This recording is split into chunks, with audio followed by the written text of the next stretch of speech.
I was about to post this video, but I realized there was no real context to it, so I figured I'd make a little intro. So I went to the track for the first time in a while, and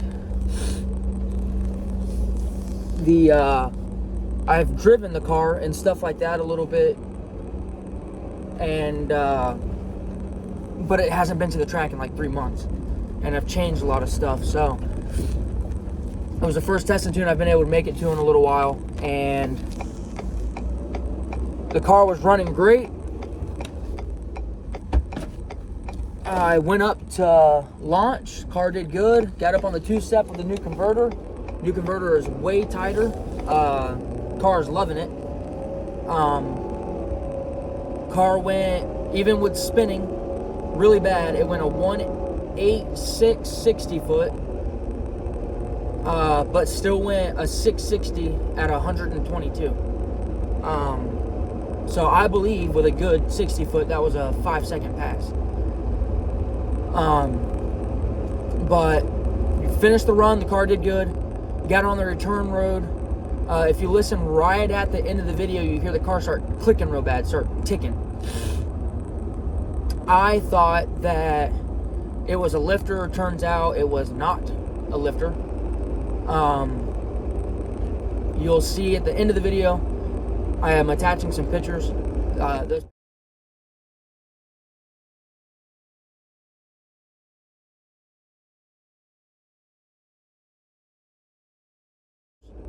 Those pictures are of the throttle body and cylinder 2. Yes, cylinder 2. So the throttle body and cylinder 2. One of the screws came out of the throttle body. Luckily, I was just at idle, but one of the screws came out of the throttle body and went through cylinder 2. It came back out. I heard it go through the turbo. I scoped the cylinder. It marked up the top of the piston a little bit, nothing crazy. And I did a compression test on all the cylinders, and they're all pretty close. They're all about cold. They're all about 125, 130. So, which is pretty good. It's a low compression motor and it was cold. It's a loose motor and it was cold. So, not too bad. I'm happy with that. I'm not gonna pull it apart. I'm just gonna let her eat and see what happens. But that's the context of this video. I only made one run. Hoping to get back to the track here very soon, but I was only able to make one run, and the car started making the noise. I thought it was a lifter, so I put the car up. I didn't have the stuff to take the valve covers off and check anything. I also didn't have a scope or anything to look in the cylinders. I didn't want to take the chance trying to take it back down the track, and if it was a lifter, destroying my cam or something like that, even though it would have probably already been too late. I just didn't want to take any chances, so I loaded it back up. And it's when I was loading it back up into the trailer that the ticking stopped, and I heard something go through the turbo, but I didn't think anything of it. And then when I scoped the cylinders and seen that it was a screw, figured out what it was. So, but the car did good. Car's running great. Fuel system I've got to figure out. I'm dropping a lot of fuel pressure during the run.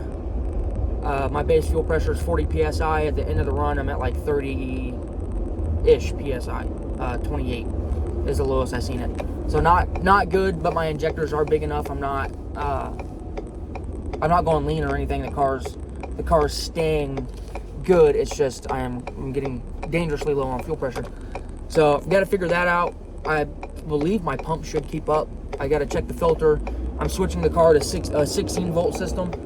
I'm putting an XS Power or a Power Master XS Volt adjustable alternator on it, and a 16 volt battery to go to 16 volt. I'm going to adjust the charging voltage to like 17.9, try to keep it under 18 volts to keep the electronics happy.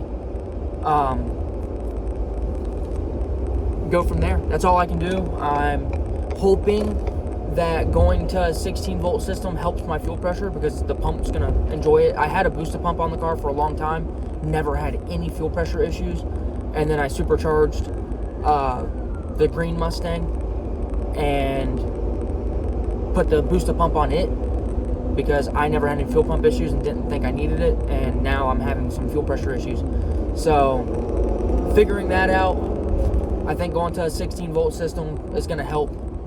I think the pump will be a lot happier. I need to check the filter. It's possible the filter's got some crud in it too. But other than that, the car's doing great. It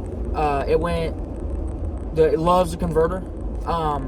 It went 6.6 at 122 on 17 pounds. Whereas before, with the old converter, it was running a 6.5, and that was a good run, at 115 on 24 psi. So the car is liking the new converter. It doesn't just blow through the converter. You can hear it takes a little longer to come up on the two-step, not a significant amount of time, but then the converter does couple really well, and on the low to high shift it drops about 1,000 RPM and doesn't flash right back up. It comes back up normal. So I'm very happy with it. I shifted the car at 7,200. I did put new bolts in the throttle body, and Loctited them in.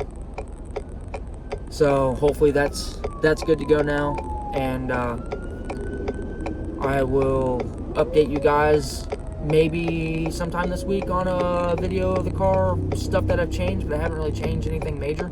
I changed the rear gear from a 327 to a 373 for 8th mile,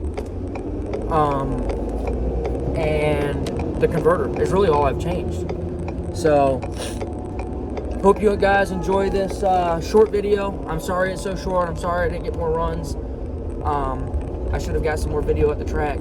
My daughter tried to get a video outside the car for me, but her phone messed up and got real blurry halfway through the run, so you can't even really see anything.